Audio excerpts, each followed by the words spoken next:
let's discuss day 34 of the government shutdown and living wage and responsibility, right? Because there's various aspects of this situation that I think need to be addressed, need to be talked about more. We need to have more discussions on what is personal responsibility. How do you live a frugal financial life? How do you get to financial freedom when you have a cost of living that in many areas across the United States is extremely high and unrealistic? And when you look at the cost of living in regards to how much money people are making on average, it doesn't necessarily meet most of the time. And then there's also the situation of personal responsibility in the sense that, okay, you know this is how much money that you make weekly, bi-weekly, monthly, and then you also know these are the bills and responsibilities that you have to keep up with. So how do you budget? How do you plan for that, right? Cheers. So when I look at the cost of living, and looking at it, it's day 34 of the government shutdown, 2 paychecks that federal workers who are on furlough, which is over 800,000 federal workers, I believe, who are on furlough right now, who have missed paychecks. And now you have people literally calling on the government that is made up typically of the two-party system of Democrats and Republicans, with President Trump being the head figure since he's the president. And people are calling on them and being like, look, it's been 34 days. I've missed 2 paychecks. I have bills and responsibilities. You have people who are employed. They have jobs. They're employed. And they have to go to the food bank. They have to go to food banks and they have to rely on charity and donations, even though they have jobs. But here's what's funny. Well, it's not funny, but you get the point. Here's what's funny is this has always been an issue. And what I mean by that is there's a lot of people who get government assistance or have to rely on charity and food banks and donations, and they have full-time jobs. Some of them have multiple jobs, right? So this isn't to take away what federal workers are going through, because what's happening is horrible. It is, but now it gives people a glimpse of what everybody else has been suffering and dealing with. Now it's like you get to taste your own medicine type perspectives, because now you get to see what so many working class, working poor, lower income people have been saying for years, when they were discussing how, people are living paycheck to paycheck, and bills are coming and going, crisis happens, situations happen, you're not making enough money, the cost of living, and now they throw more wrenches into the situation. Now they add more insult to injury. Now they're pouring salt in your wounds even more.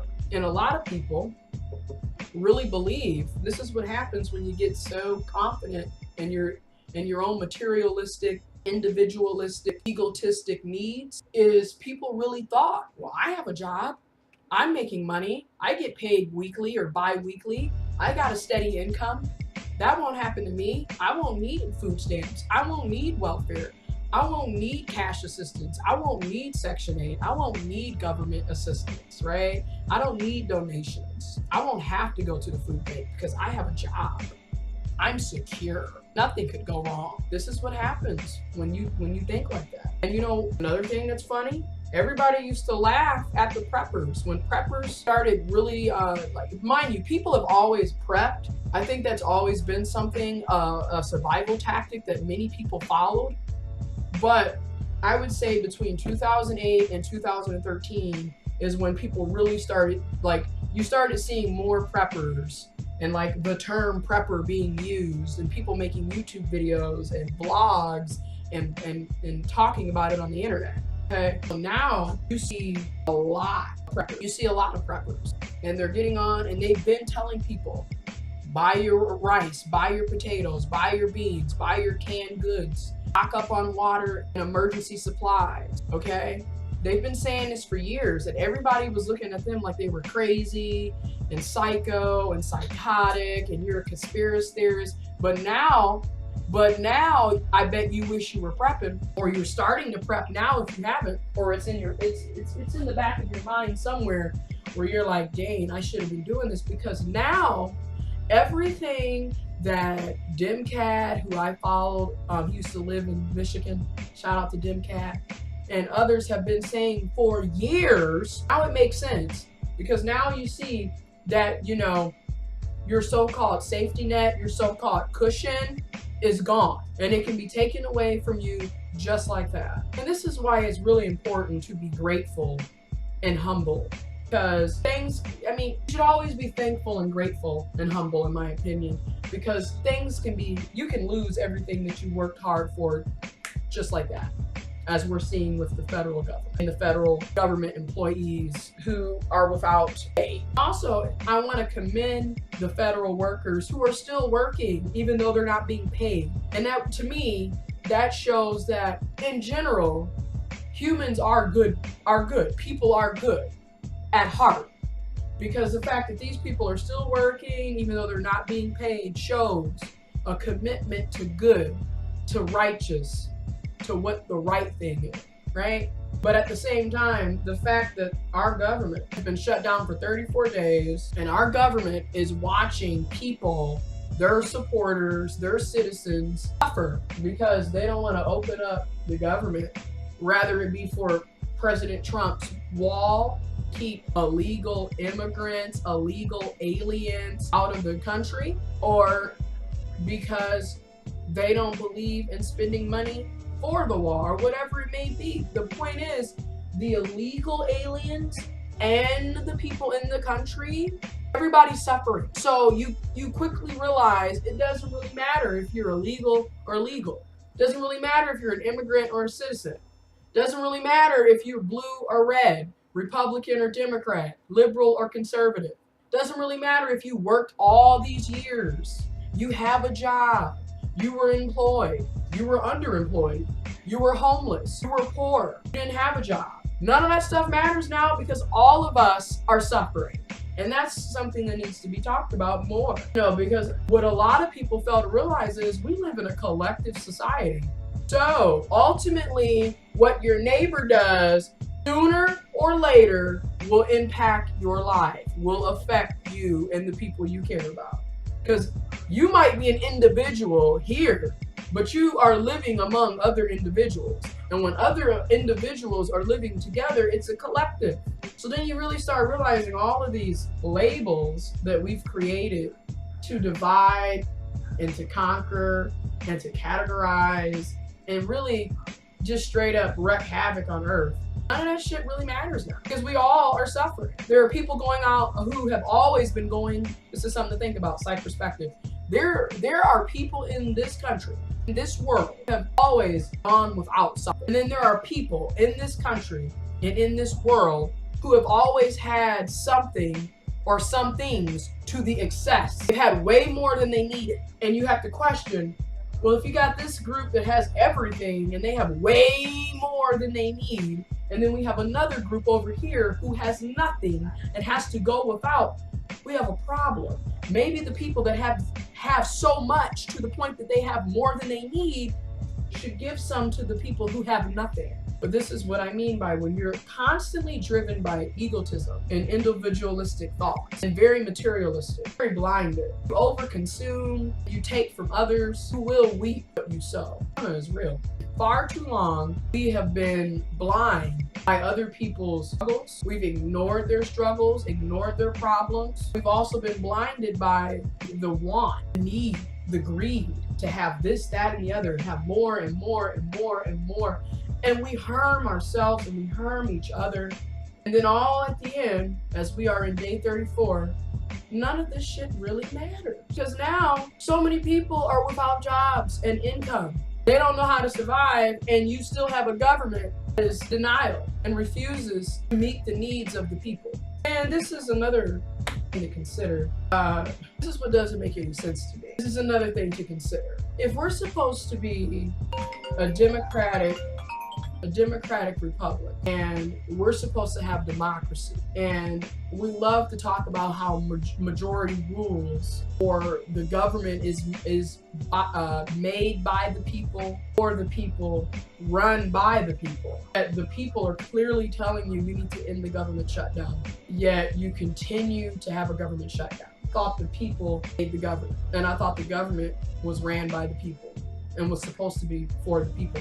How are you for the people if you're allowing 800,000 people to go without? And let's take it a step farther. How are you for the people and you're allowing people to be paid? You don't pay them a living wage. So when we go back to responsibility, yeah, you know, with the money that you get, you need to budget, you need to be responsible. Then at the same time, I thought federal government jobs paid a lot of money. I thought the government was a safe and secure job. You always hear people say that, well, if you can get a job with the federal government, or if you can get a job with the state government that is also funded by the federal government, you'll be okay. And we quickly see here, you will not be okay. Which brings me back to my point. There are no sure possibilities. There are no 100% sure. Right? And this is why it makes more sense that as individuals, we should work as a collective at times to better the lot of others. Because when we better the lot of others, you may just be improving your own life, because you never know what situations you're going to be in. Just think, if we would have had a living wage to begin with. We would have had a living wage according to location and according to the cost of living and inflation. Day 34 of the government shutdown might have been different. Might have. Because people would have had extra money, would have had extra income, would have had extra resources, because they're being paid a living wage. Survive out paycheck. Could have, maybe, might have, just a thought. Something to think about, right? Next time this happens, or if we ever get out of this, what I think we should consider, in my opinion, we should consider a federal living wage. Because if the federal government would set a federal living wage, the states would have to comply to those federal regulations. So each state would have to set up a true living wage in regards to the cost of living, inflation. So now, personal responsibility. You do have personal responsibilities. And this is what happens with the materialism aspect, when you get so caught up in the want and the need. And that's another thing.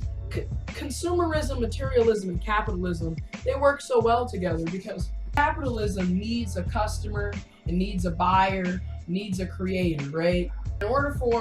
In my opinion, in order for capitalism to work, you're going to always have to have a want for something or a need for something, or both. And it has convinced many of us, and mind you, this is all from my personal opinion, my personal perspective. It convinces all of us that we need to constantly work. I mean, we have convinced ourselves to work ourselves to death, work ourselves to pain and suffering. So people work 40, 50, 60, 70, 80 and up a week, because we're convinced that we got to make this money, because, well, we got bills and responsibilities, but then we also got things that we want, things that we need. Then we have the consumerism. We have the material over here. They're telling you that you need the new iPhone. They're telling you that you need to lose weight, so you need to buy all this shit to pre-workout, and you need a gym membership, and you need this, and you need that, and you need a new car, you need a new house, and you need a new jacket. They're constantly telling you that you are without something. They're constantly telling you that you do not have enough of something.